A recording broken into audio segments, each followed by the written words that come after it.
Good morning, Washington. Welcome to Dave TV for the 3rd of June. The 3rd of June. Today we've got the gray camos on.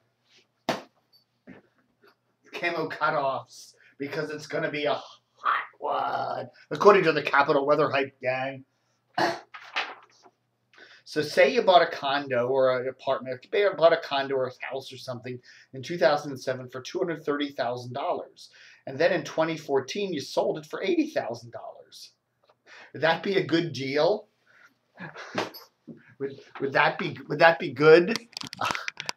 No, of course not. Well, that's what happened to MediaBistro. MediaBistro is the people that run all those dull media blogs and like Fishbowl DC. Just added 3 more zeros to this. In 2007, Laurel Tooby, who started it or whatever, she sold the whole shebang there, MediaBistro, which deals, provides services to a dying community, journalists. Anyhow, to $230 million, $23 million, and she sold it for $8 million. So if you put a couple more zeros on there. It's the same, so $23 million she sold it for, and then now the company that owns it is selling it for $8 million, 23 to 8, which is the same thing as 230 million to 80 million, or 230,000 to 80,000, same difference. So you sell it for 23 million in 2007, and then it gets sold again for 8 million in 2014. So that's onward and upward. Let's niche serve the journalism community. Print journalists, they're going to have lots of money to spend. Interesting piece also in the kooky Washington Post. It's just turning into a nutty little newspaper. Anyhow, there. CEO pay puts Discovery in the news. Now that its peak annual meeting season is over, CEO pay data from 2013 are hitting the news. One local executive that has landed in the CEO pay spotlight is David Zaslav, the head of Silver Spring-based Discovery Communications, who pulled in $33.3 million in 2013. Well, he could have bought, that would have been a good deal. He should have bought a MediaBistro there for 8. But anyhow, I don't know. Since 2008, shares have increased. His shares, the shares at Discovery have increased by 500%, and he's making a ton of money. But anyway, I just wonder, let's discover. You're basing your services on cable TV. The cable TV business is going down the tubes, isn't it? I mean, people are tired. People are really tired of having to pay $60, $80 a month for a package of channels that they don't watch. People would rather just go on the internet and watch the shows they want to watch, or watch the networks they want to watch and not have to pay, I mean, I pay, I actually got a good deal with Comcast, a promotional rate where I pay $80 or $60 a month for TV. And, I'd say out of those 200-ish channels, I watch 5 or 6. So I don't want, honestly, I don't watch sports channels. I don't watch the women's channels. I don't watch the kids' channels. I don't watch the reality TV show channels. I don't. So why am I paying for them all? And you get into a point where you're saying the cable rates keep jacking up. I don't even watch network television anymore. Very, very rarely do I watch anything on ABC, CBS, NBC, or Fox. I just don't. Very rarely. Sports, I think, football is basically the only thing I watch on network television anymore. So anyhow, things are changing, aren't they? Interesting news. Spam. Guy named, I didn't know, Spam. He's leaving as the afternoon personality assistant program director and music director at Baltimore alt rocker HFS. Now HFS, WHFS used to be the big old alt rocker here in Washington in 2005. CBS pulled the plug on it and put El Zol on 99.1.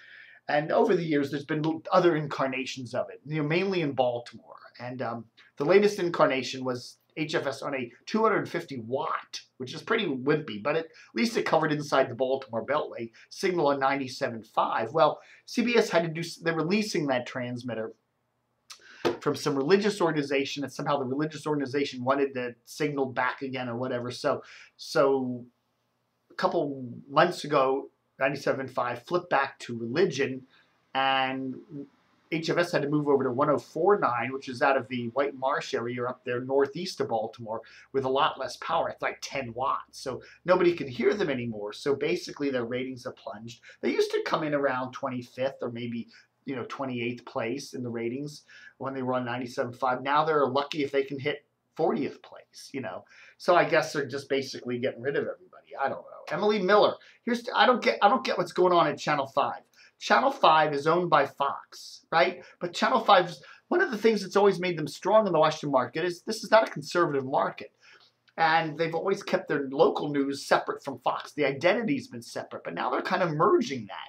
They're turning Channel 5 local news into kind of a right-wing local newscast, which I don't think is going to sell well in the Washington market. It just isn't doing that. And Emily Miller, they hire this opinion editor from the Washington Times to be an investigative reporter, and now she's really ruffling a lot of feathers with her current stuff on Maryland's new transgender law, non-discrimination law. Men will be able to use the ladies' room. Scream and bloody murder about that. And a lot of the gay rights activists are getting really upset.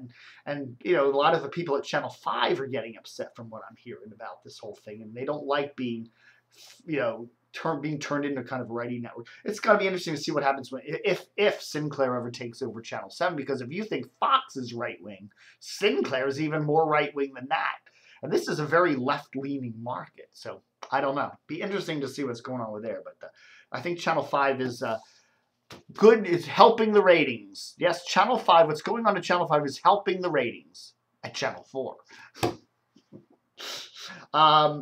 Okay, I can't pronounce this guy's name. Cary Pahigian. Pahigian. Cary Pahigian. Cary Pahigian is the new vice president, general manager of WIYY 98 Rock in Baltimore and WBAL News Talker 1090 in Baltimore. Okay, those are the only. Hearst is a huge company. Hearst owns a lot of, they own cable networks, they own lots of TV stations, but they only own 2 radio stations in the whole country. And those are the 2, WBAL, WIYY. Well, Ed Kiernan has been the general manager there for 23 years, and he just retired as of Friday. They had click on DCRTV, they had a really rousing send-off to him on Friday as he was leaving. So anyhow, Cary is the new general manager and vice president. Interesting, he's basically worked up in New England for a while, in Portland and Cape Cod, but way back when he was with Sconix Broadcasting here in Vienna, Virginia, which is right down the road. So he's been in the Washington area for a little bit there. He also worked at WBZ AM in Boston and WIP in Philly, which are two CBS stalwart stations. So congratulations to Cary. He's got some work cut out for him. BAL's in a funny position. A lot of DC radio gets into Baltimore. A lot more people in Baltimore listen to DC radio than DC people listen to Baltimore radio. And WNEW, being an all-news station, is a CBS station in Washington, but they're playing a lot to Baltimore now because their signal covers Baltimore so well, and it's an FMer. So you got them, you got WTOP that are making inroads or have been making inroads, and then you've got BAL, which I think is a pretty good lineup. It's a live and local lineup, But the problem is they're only on AM, and they really somehow need to find a way to get WBAL on FM. If they can get on a good signal, I don't know. Again, there's nothing for sale. I don't know where they would go there, but they don't want to. The logical solution would be get rid of 98 Rock and put BAL on 97.9, but no, it ain't gonna happen. 98 Rock is an institution. I think it's good ratings, but I don't know. It'd be interesting to see what Cary does with BAL, because it's in kind of a sticky wicket there in terms of competing with the DC stations. They need to do something, and I'm not quite sure. Again, if they could somehow get an FM signal for it, that would be certainly a big help. But anyhow, all right, folks. Thanks for watching Dave TV.